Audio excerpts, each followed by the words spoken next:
All right, so this is the first of a couple lessons looking at what we call the law of sines, or the sine law, which is a way of using the sine ratio, the sine function, to determine missing sides and missing angles in triangles that are not right triangles. And it's kind of summarized quite elegantly, actually, with this equation here. Sine A over A equals sine B over B equals sine C over C. But like anything, this makes no sense unless we know what A, B, and C, and notice we have capital letters and lowercase letters represent. So this here, this equation, which is always true, applies to any triangle, not just a right triangle, but with a few conventions we need to be aware of. The uppercase letters represent angles. So angles A, B, and C. But the lowercase letters not only represent sides, they represent the side opposite to that angle. So for example, angle A across from the triangle is lowercase a. So that's what these uppercase and lowercase a's represent here. So not only is A an angle, lowercase a is the side opposite from it or across it. And again, uppercase B, uppercase C, lowercase c. So that's the convention. And understanding that, this is always true. In essence, the proportion between the sine of any angle and the side across from it is the same for any side in a right, not a right triangle, any triangle. And so how can we use this? Well, here's a triangle that's not a right triangle. I have a 120 degree angle from here to here, and I'm trying to find the side across from it. What else do I have? I have a 35 degree angle here, and I know the side across from it. So that's all I need. I can really quickly use the sine law, because I can now say the sine of any angle, I'll say 120 degrees, divided by the side across from it, in this case x, equals, I get the same thing if I look at another angle and side across from it. So the sine of 35 degrees divided by the side across from it. And now if you look at this proportion I just set up, there's only one unknown, which means I can solve this quite quickly, especially if I kind of think back to the cross multiplying from last day. If I find the pair of values that I know that are diagonally across from each other, I multiply them together. So in this case, that's going to be 25 times the sine of 120 degrees, and divide that by what's left, the sine of 35. And so all of this will tell me x. And so go to a calculator, 25 times the sine of 120 divided by 30 divided by the sine of 35, you should get 37.7 about. There's that missing side. And it's like the sort of stuff we were reviewing last day. It's all about, really, the most important part, I think, is the setup, is getting these proportions set up, and then, yeah, it's just cross multiplying or some other approach. Okay, so notice we found a missing side in this case, and we didn't have a right triangle. We can also use this to find a missing angle. And again, we don't have a right triangle. So what do we have here? Well, this time is an angle. So it's an angle from there to there. But I know the side across from it, 15. And what else do I know? I know is 35 degree angle here.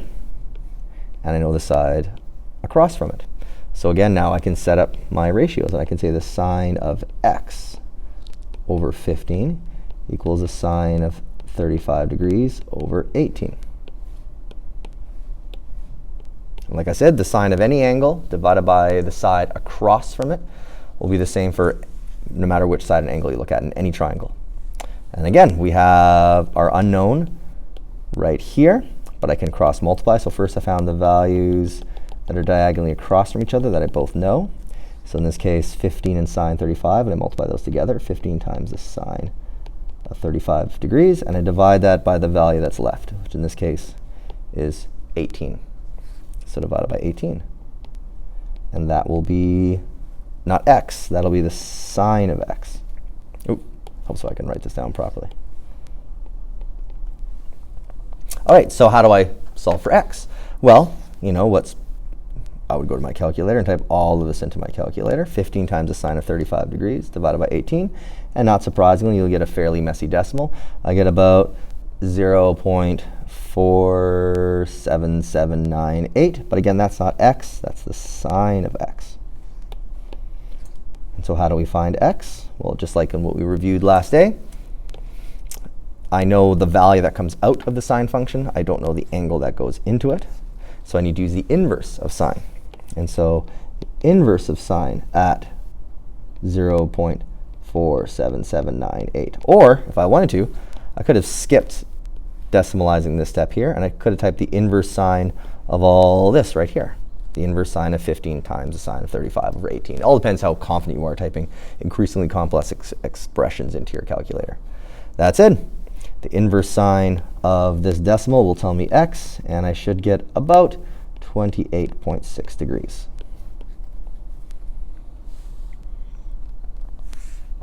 And so, just like we reviewed last time, you can use trigonometry, or in this case, a sine law, to find either sides or angles. Okay, and there's a few ways we can make this a bit more challenging, but quite often it's really, really quick, as long as we understand the setup of an angle and the side across from it. So here, what if I don't have a diagram drawn for us? In triangle ABC, angle A is 61 degrees, angle B is 88 degrees, and angle C is 1.8 units. All right. So angle A, angle B, side C.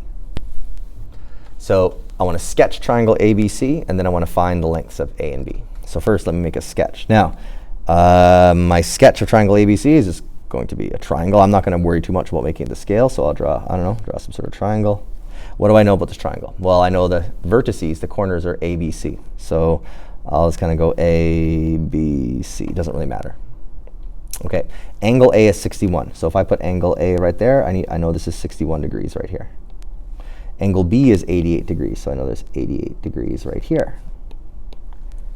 And side C is 1.8, so that's this side right here. Again, opposite from angle C. That's what's been described to us. So that means I can also call this side right here lowercase a, this side here lowercase b. All right, so now I've got everything set up.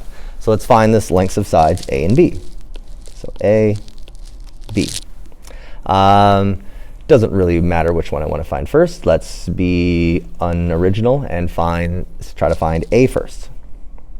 So if I want to find A first, I could say the sine of 61 degrees over A equals, now what do I have here? I could say the sine of 88 degrees over B.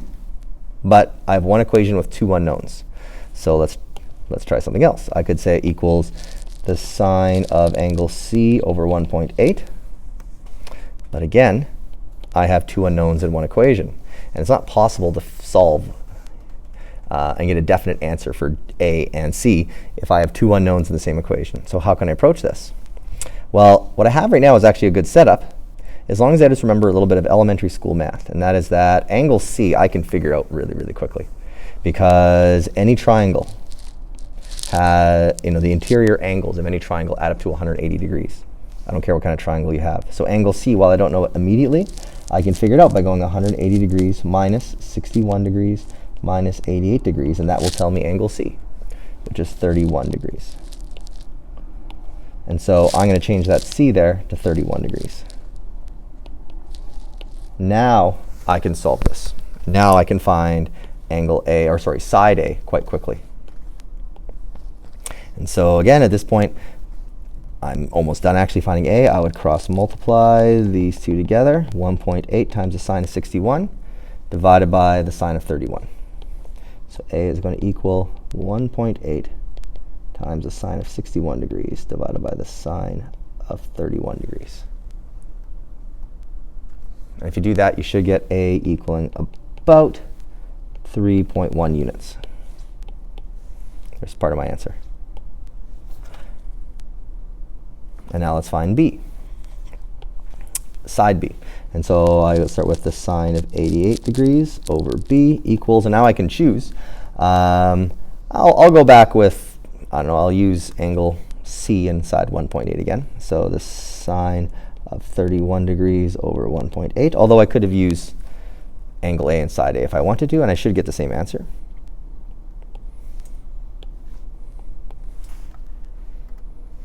And now again, I can cross multiply to find B. In this case, again, these are the two values I know that are diagonally across from each other. Multiply them together, so B will be the same as 1.8 times the sine of 88 degrees divided by the sine of 31 degrees. And I should get about 3.5 units.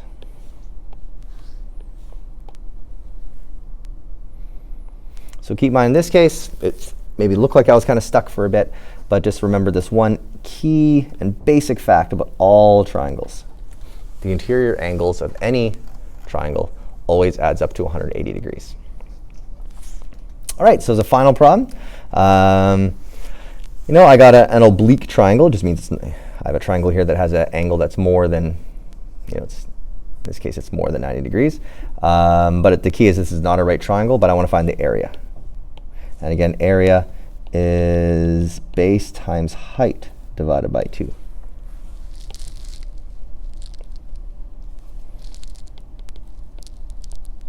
Okay, well, I know the base, 50 centimeters. I don't know the height. So most of our work may be really just finding the height. So how can I find the height? Well, if I look at this,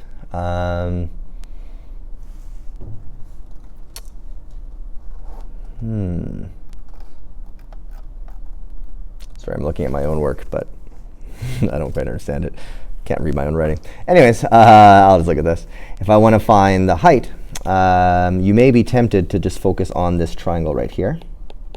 And it's not a bad idea, except the problem is I don't know the length of this distance from here to here. It's definitely not half of 50. I mean, it doesn't look like it's half of 50. Plus, these are different angles. I have 60 degrees right here. I have 40 degrees right here. If they were the same angle, then this would be an isosceles triangle, but it's not, so which means I don't know what that height is right there. So looking at that triangle right there isn't terribly helpful.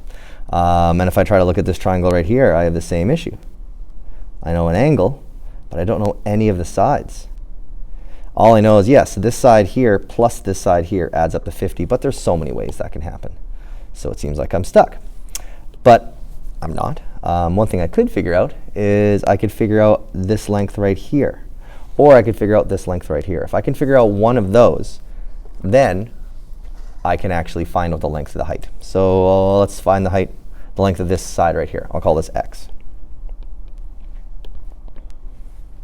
Okay, so this will not tell me the area right away. This will not tell me the height right away, but it'll allow me to find the height. So how can I find x? Well, I can see from using the sine law that the sine of 60 degrees over x must equal the sine of this angle up here divided by 50. What's that angle up there? Well, again, remembering that all angles in any triangle add up to 180 degrees, I got 40 and 60, which means that one up there must be 80. And now I have everything I need to find not the height, but to find that x. Sine 60 over x equals sine 80 over 50. Cross multiply, pretty quickly you get x equaling about 43.97 centimeters, because I do have units this time.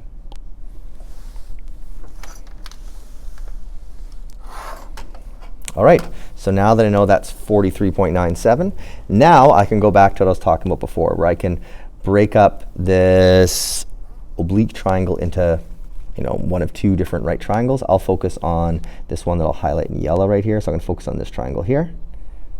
So if I focus on that triangle there, I now know the hypotenuse is about 43.97. I've always known there's a 40-degree angle right there. I can now find the height. And so to find that height, I can use the sine ratio. The sine of 40 degrees equals height over the hypotenuse, 43.97. And so the height will be 43.97 times the sine of 40. So the height I now know is about 28.26 centimeters. And now I can put that back into here, and now I can finally find the area. So therefore, the area of this whole triangle is the base, 50 centimeters, times the height, which I just figured out, is about 28.26 centimeters, and all of that divided by 2. What does that all equal? I don't really care, but I'll type it in right now. And you should get about, if I've typed this in properly, about 706.6, I'll round it to square centimeters. But really, this question in the end, the least important part to me is just using area of a triangle formula. It's how to get to that point. All right, now there is more to learn about the sine law, some trickier examples, but I'll leave that for the next lesson.